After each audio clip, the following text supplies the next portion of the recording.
Everyone knows Göbekli Tepe, but far fewer know Körtik Tepe.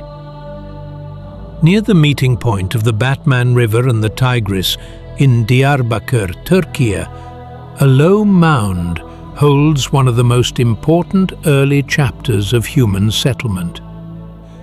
No palace rises here, no royal gate marks the entrance, no giant monument announces power from a distance. Yet Körtik Tepe reaches back almost 12,000 years, to the end of the Ice Age, when the world was warming, rivers were changing, and human communities were beginning to live in new ways. Between roughly 10,700 and 9,300 BC, people stayed here for generation after generation. They were still hunter-gatherers and fishers.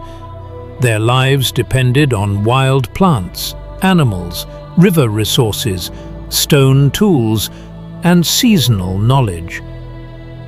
But this was already a settled world.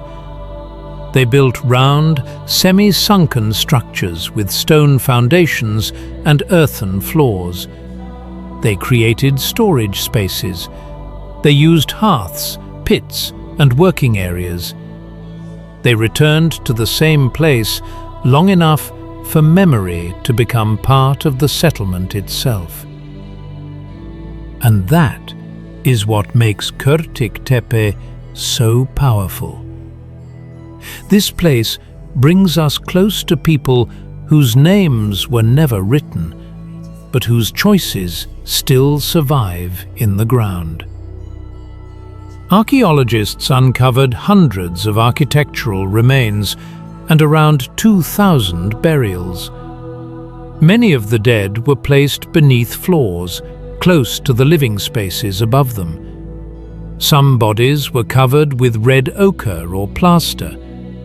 Many graves included beads, stone vessels, bone tools, polished axes, shell ornaments, and carefully chosen objects. These burials were acts of identity, care, and remembrance. Körtik Tepe also reveals a surprisingly connected community. Obsidian links the site to eastern Anatolia. Shell beads point toward distant exchange routes far beyond the riverbank. This small settlement was part of a wider Neolithic network long before cities, kingdoms, or written records. And its art is remarkable. Decorated stone vessels show animals, human figures, hybrid forms, and geometric patterns.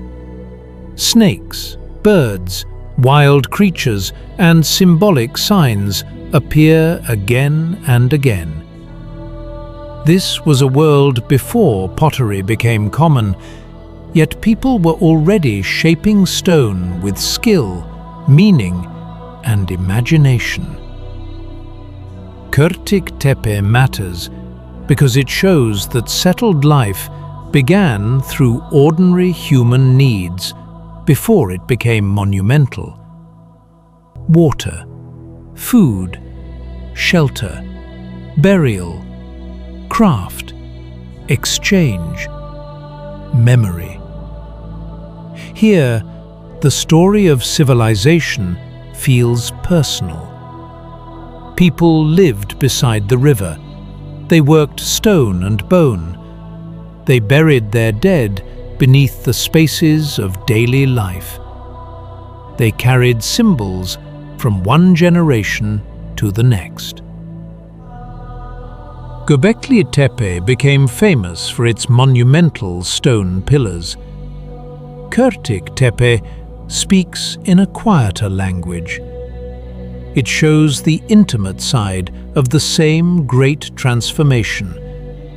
The moment when people began staying, building, remembering, and belonging to one place.